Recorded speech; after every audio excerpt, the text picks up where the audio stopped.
খারাপ দিন এখন আসে নাই যে আমার নিজের বাজার কইরা কামড়া দিয়ে তুই। আপনার ভাতিজের কি অবস্থা? একটু বাসা সদাই করে দিচ্ছেন? তোমার কথা শুনে তো বোঝা গেল যে আমার নিজের টাকা দিয়া আমি বাজারে গিয়া বড় বড় মোটা বাজার কইরা নিজে বহন করে পরে কামলার বাড়িতে দিয়া আমার এমন খারাপ দিন এখন আসে নাই যে আমার নিজের বাজার কইরা কামড়া দিয়ে তুই। এমনি কইতেছেন কেন? ও তো আপনার ভাতিজা। এত বেশি কথা কইও না তো। রমজান শুরু হইতাছে, ওরা কি দিয়ে সেহরি ইফতার করব? এই কামলার লেগে তোমার এত দরদ কেন বুঝলাম না। এমনি কন কেন?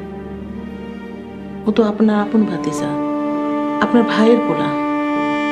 এত বেশি কথা কইও না তো, ভালো লাগতেছে না। দাও পানিটা দাও।